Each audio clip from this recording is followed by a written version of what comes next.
后来乡亲啊，继续来看这个海巡署处理着食过界的中国渔船，结果渔船并船死2个人。检方是展开着调查，讲迄台渔船有几来所在有落乌，确定2只船有来下浪。专案是用过失致死罪来侦办。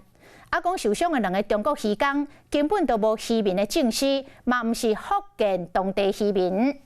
另外，阁有退休的海巡来指出，讲这个海上执法其实双方拢共识，就是用赶的甲船赶离开。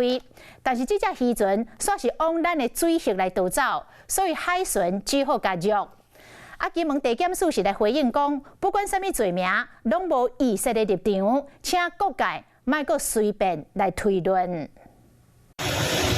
将并船的中国渔船吊起来，就是这个铁栏杆后痕真清楚。周刊报道，台湾海巡船艇船身的正边，嘛找到一个无明显的弄脚点。监视人员提相机详细记录这个重要证据，证实中国渔船食过界并船，不含海巡船舰发生 A 浪。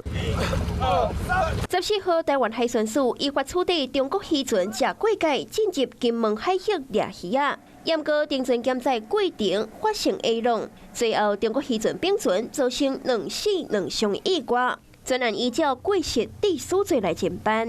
绝对不是的，因为是过失嘛，就表示不是故意嘛。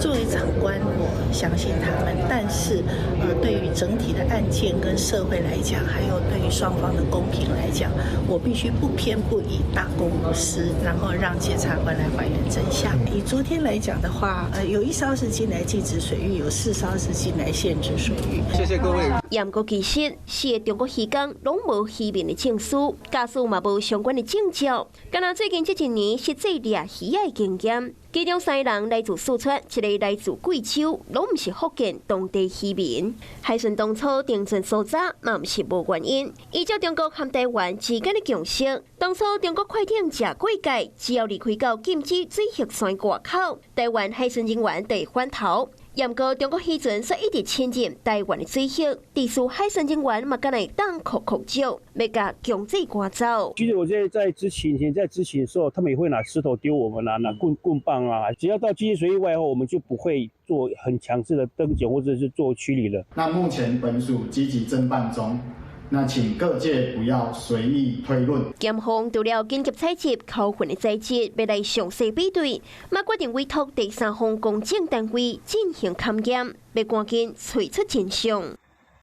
Hello， 我是主播王韵竹，想要抢先掌握最及时的新闻资讯吗？赶快订阅、按赞、开启小铃铛，随时锁定华视新闻 YouTube 频道。